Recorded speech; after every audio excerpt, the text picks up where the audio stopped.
여러분 안녕히 주무셨습니까? 오늘 2025년 12월 19일 여호수아 21장 8절에서 26절의 말씀으로 함께 은혜를 나누겠습니다. 제목은 갈렙에게서 배우는 노블리스 오블리제 정신이라고 하는 주제를 가지고 함께 나누겠습니다. 제가 몇 구절 봉독합니다. 여호와께서 모세에게 명령하신 대로 이스라엘 자손이 제비 뽑아 레위 사람에게 준 성읍들과 그 목초지들이 이러하니라. 유다 자손 지파와 시므온 자손의 지파 중에서는 이 아래에 기명한 성읍들을 주었는데 레위 자손 중 그핫 가족들에 속한 아론 자손이 첫 번째로 제비 뽑혔으므로 21장 11절입니다. 아낙의 아버지 아르바의 성읍 유다 산지 기랏 아르바 곧 헤브론과 그 주위의 목초지를 그에게 주었으니 그 성읍의 밭과 그 촌락들은 여분네 아들 갈렙에게 주어 소유가 되게 하였더라. 아멘. 여러분, 우리가 오늘 제목에 걸은 그 단어처럼 노블리스 오블리제라는 하는 말을 우리가 종종 듣습니다. 사회적으로 높은 신분의 사람들이 그에 걸맞는 도덕적 책임, 도덕적 의무로서 사용되는 말인데요. 그런데 이 노블리스 오블리제의 실천으로 역사에 큰 감동을 남긴 사람들의 이야기가 있습니다. 때는 14세기로 거슬러 올라가서 영국과 프랑스 사이에 100년 전쟁이 있었지요. 그때 프랑스 도시 칼레에 영국군에게 공격을 당하고 이제 포위를 당합니다. 칼레는 영국군의 공격을 막아냈지만은 더 이상 지원 병력이 없어서 그냥 항복하게 돼버립니다. 따라서 이 칼레의 시민들은 영국왕 에드워드 3세에게 자비를 구하는 사절단을 파견하게 되는데 이 영국왕 이 에드워드 3세는 굉장히 이제 무섭고 포악한 왕이었나 봐요. 사자왕. 그래서 이 사람이 칼레 도시 시민들에게 요구하는 조건이 있어요. 항복을 받아주는 조건이 뭐냐면은요.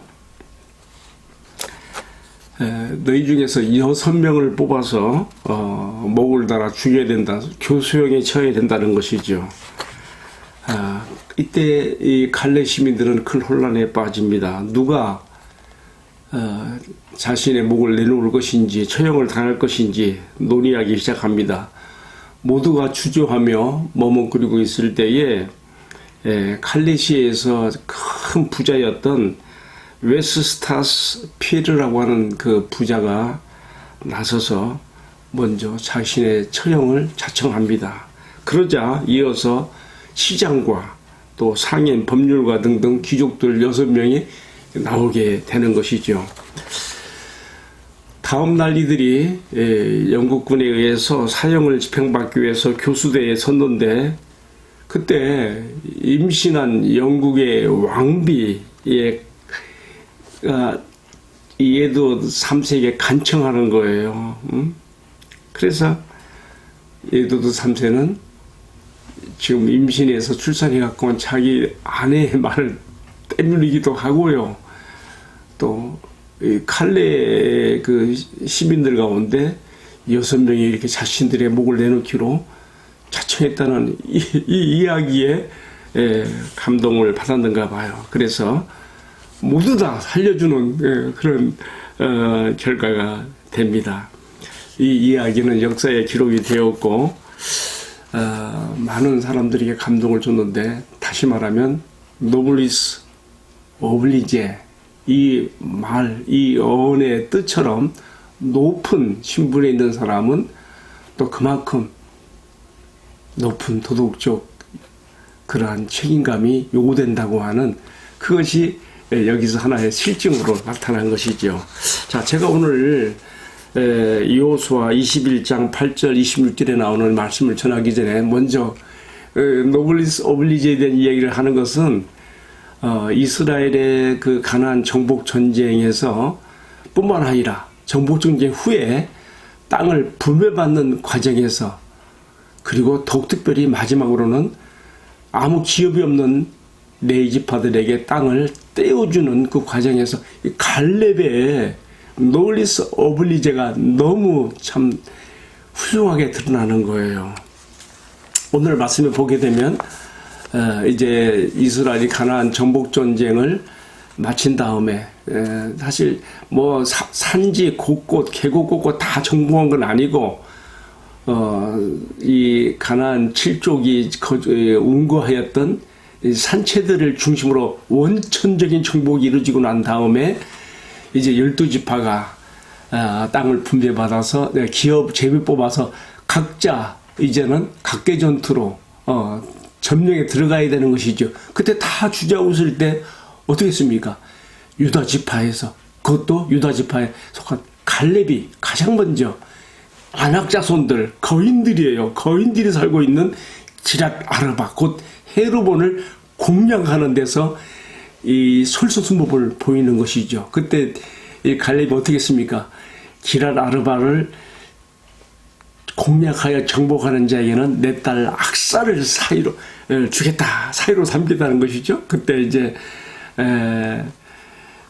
이 악사의 아내가 남편이 되는 운니엘이 첫 번째 사사가 되는데, 이 사람이 그 주인공이 됩니다. 어쨌든 이 갈렙이라는 사람은 이렇게 요수아와 함께 가나안에 들어가게 된 유일한 두 사람 중에 한 사람으로서 정말 어찌 보면 여호수아의 그 그늘에 가려서 제2인자로서 좀 이렇게 가려 있었지만, 그러나 가나안 정복 전쟁에서 가나안 차지하는 이 과정에서, 그 땅에 하나님 나라의 역사가 실현되게 하는 과정에서 아주 적절한 타이밍마다 이 갈렙의 이 모습이 등장이 돼요.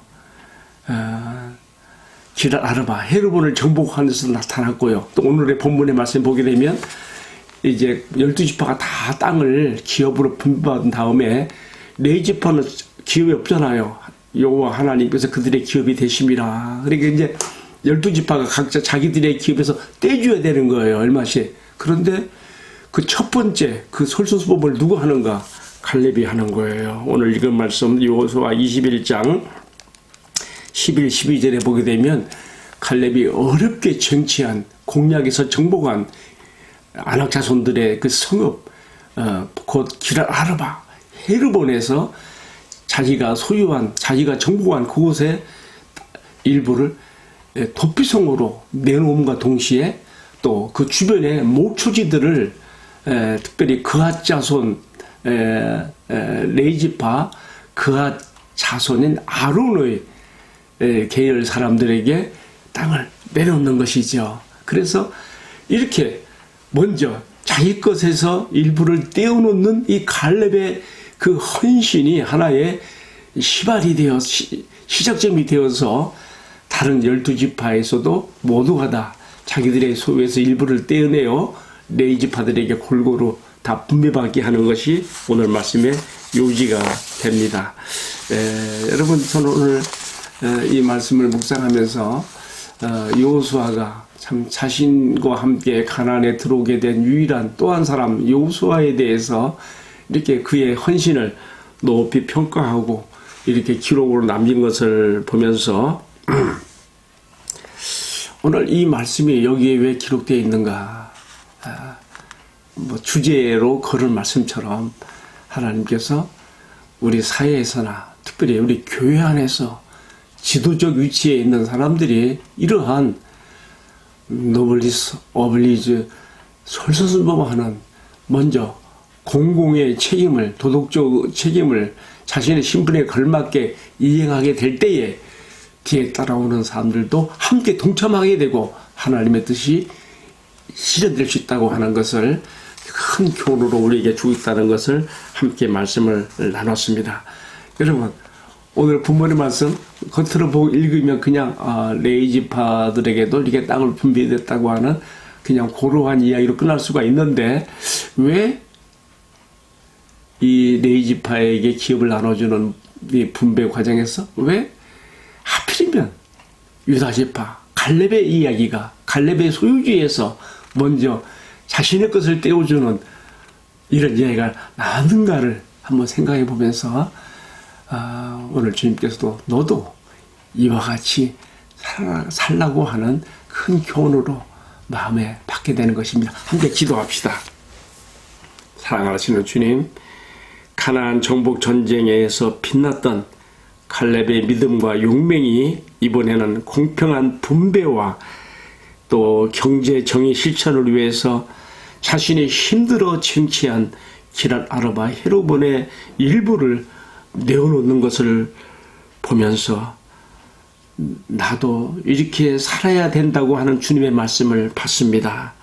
주님, 나 자신과 우리들의 교회가 이렇게 넉넉한 마음으로 주님의 자비와 은총의 빛을 세상 가운데 사람들 가운데 드러낼 수 있는 은총을 나리어 주옵소서. 주 예수님 이름으로 기도하옵나이다. 아멘. 예, 오늘도 박혜동 묵상 데스크에서 함께 해주신 여러분 사랑합니다.